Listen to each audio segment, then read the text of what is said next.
देवगिरी यादव राजवंश एक गौरवशाली इतिहास। देवगिरी, जिसे आज दौलताबाद के नाम से जाना जाता है, महाराष्ट्र राज्य में स्थित वह ऐतिहासिक स्थल है जहां यादव वंश ने 850 ईस्वी से 1334 तक शासन किया। यह स्थान न केवल अपनी भव्यता के लिए प्रसिद्ध है, बल्कि इसकी गाथा में बलिदान, वीरता और महत्वाकांक्षा की ऐसी कहानियां हैं जो इसे भारतीय इतिहास में विशेष स्थान प्रदान करती है। यादव राजवंश की नींव 850 ईस्वी में पूर्णचंद्र यादव ने रखी। पूर्णचंद्र एक दूरदर्शी शासक थे जिन्होंने देवगिरी के साम्राज्य की नींव को सुदृढ़ किया। उनके पिता धोरा पहरा का नाम भी इस गौरवशाली इतिहास में अंकित है। देवगिरी साम्राज्य का विस्तार बदरा से लेकर नर्मदा नदी तक था, जिसमें आज का महाराष्ट्र, उत्तरी कर्नाटक और नर्मदा के आसपास के इलाके शामिल थे। भिल्लम पंचम यादवों के शिखर काल के निर्माता देवगिरी यादव वंश के सबसे प्रमुख शासकों में से एक थे। भिल्लम पंचम 1173 में उन्होंने अपने साम्राज्य को स्वतंत्र घोषित किया और देवगिरी को अपनी राजधानी बनाया। ऐसा माना जाता है कि उन्होंने ही देवगिरी के प्रसिद्ध किले का निर्माण करवाया। यह किला उस समय की अद्भुत वास्तुकला और सामरिक महत्व का प्रतीक था। भिल्लम पंचम केवल एक शासक ही नहीं, बल्कि एक योद्धा और रणनीतिकार भी थे। उन्होंने गुजरात पर आक्रमण कर अपने साम्राज्य का विस्तार किया और यादवों को भारत के सबसे शक्तिशाली साम्राज्यों में से एक बना दिया। लेकिन जैसे जैसे उनका साम्राज्य मजबूत होता गया, वैसे वैसे उनके लिए चुनौतियां भी बढ़ने लगी। द्वार समुद्र के बलाल द्वितीय से युद्ध यादव साम्राज्य की सबसे बड़ी चुनौती बनी।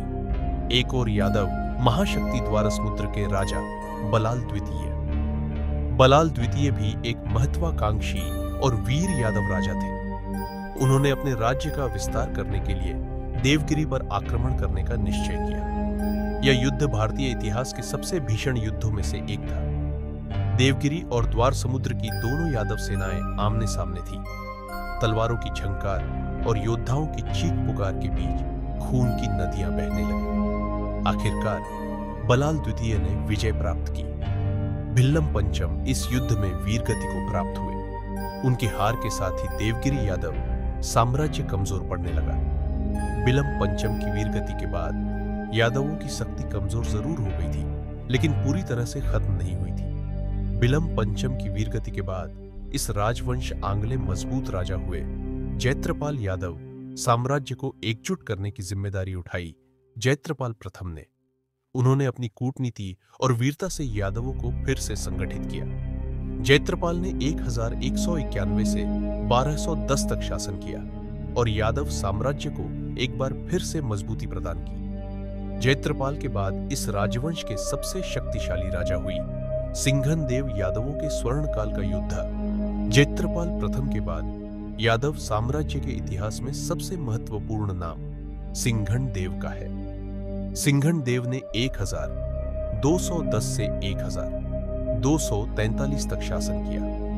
उन्होंने न केवल अपने साम्राज्य का विस्तार किया, बल्कि अपने पितामह भिल्लम पंचम की हार का बदला लेने का भी निश्चय किया। द्वार समुद्र पर विजय प्राप्त करने के लिए सिंघन देव ने अपनी पूरी सेना के साथ बलाल द्वितीय पर आक्रमण किया। दोनों महायादव सेनाएं फिर आमने सामने थी। युद्ध की भयंकरता ने इतिहास में इसे अमर कर दिया। अंततः सिंघन देव ने विजय प्राप्त की और बलाल द्वितीय को पराजित किया। सिंघन देव को उनकी वीरता के लिए कई उपाधियां प्रदान की गई, जैसे द्वारावती पुराधीश्वर और यादव कुल चक्रवर्ती। उन्होंने अपने शासनकाल में यादव साम्राज्य को नई ऊंचाइयों पर पहुंचाया। सिंघन देव के बाद यादव साम्राज्य के प्रमुख शासकों में से एक थे रामचंद्र यादव, जिन्होंने साल 1271 से 1309 तक शासन किया। वही समय था जब दिल्ली सल्तनत के सुल्तान अलाउद्दीन खिलजी ने भारत पर अपना प्रभुत्व स्थापित करने की योजना बनाई। अलाउद्दीन खिलजी ने देवगिरी पर आक्रमण किया। इस आक्रमण ने यादव साम्राज्य को कमजोर कर दिया। रामचंद्र यादव ने हर संभव प्रयास किया, लेकिन खिलजी की ताकत के सामने वह टिक नहीं सके। अंततः यादव साम्राज्य का पतन शुरू हो गया। देवगिरी यादव राजवंश का शासनकाल 1334 में समाप्त हुआ। इस राजवंश ने भारतीय इतिहास में जो योगदान दिया, वह आज भी लोगों के हृदय में जीवित है। उनकी वीरता, संघर्ष और किलेबंदी की अद्भुत कहानियां देवगिरी के किले की दीवारों में आज भी गूंजती है। देवगिरी यादव साम्राज्य, जिसने सदियों तक महाराष्ट्र और आसपास के क्षेत्रों पर अपना प्रभाव बनाए रखा, अपने अंतिम दिनों में चुनौतियों से जूझ रहा था।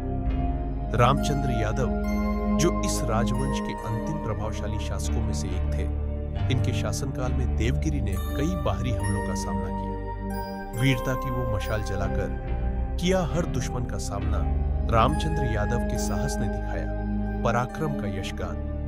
देवगिरी की मिट्टी आज भी गाती है उनका गौरव गान। अलाउद्दीन के हमलों में भी जिंदा रहा उनका स्वाभिमान।